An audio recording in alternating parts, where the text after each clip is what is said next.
রাজকুমারীর দেখা। গভীর রাতে পথ হারিয়ে একা যেতে যেতে জঙ্গলেতে রাজকুমারী পড়লো বাঘের হাতে। হালুম হালুম, এক যে ছিল রাজার কুমার।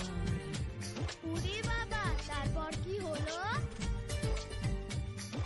তারপরে সেই ডোরা কাটা বিরাট বাঘের সাথে করলো লড়াই রাজার কুমার একাই খালি হাতে। তাই নাকি? তাই না দেখে রাজকুমারী ভয়ে মূর্ছা গেল। রাজকুমার তার সেবা করে প্রাণে তাকে বাঁচালো। হো, তখন রাজকুমারীকে দেখে যে তার মনের মাঝে প্রেমের ছবি হলো যে আঁকা। এক যে ছিল রাজার কুমার। কি মজা, কি মজা! তারপরে কি দুজনের বিয়ে হলো? না না, রাজকুমারের ভাগ্য তখন যে অত ভালো ছিল না। প্রথম প্রথম রাজকুমারী রাজকুমারকে দেখে ফিরিয়ে নিত মুক্তি যে তার রাজকুমারের থেকে। কেন কেন? হাল ছাড়েনি রাজার কুমার, শেষে এলো শুভ দিন। রাজকুমারী ধরা দিল তার প্রেমেতে একদিন।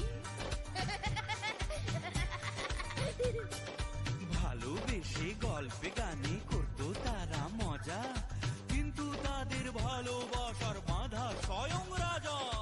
তাহলে তো রাজকুমারের ভীষণ বিপদ। জানো, অন্য দেশের রাজকুমারের সঙ্গে মেয়ের বিয়ে ঠিক করেছেন রাজা মশাই নিজেই সেথায় গিয়ে, নিজেই সেথায় গিয়ে। ও, সেই কথাটি জেনে রাজার কুমার ভেবে মরে কেমন করে থাকবে সে একা। এক যে ছিল রাজার কুমার। তাহলে কি রাজকুমারীর সঙ্গে ওর বিয়ে হলো না? না না, বুদ্ধি করে রাজার কুমার রাজপ্রাসাদে এসে হলো রাজার অতিথি সে মজার ছদ্মবেশে। গভীর রাতে রাজা মশাই সোনার খাটে ঘুমালে, দুজন মিলে করতো দেখা রাজার চোখের আড়ালে। ও দিদি, রাজা মশাই কি ভীষণ রাগী?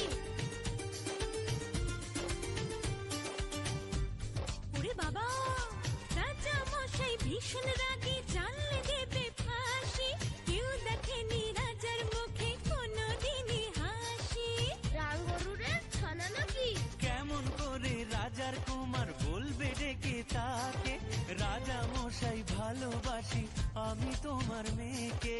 তাহলে তো ভীষণ বিপদ। এখন কি করে বলে সে আসল কথা, ভেবে ভেবে রাজকুমারীর মনে ব্যথা। এক যে ছিল রাজার কুমার।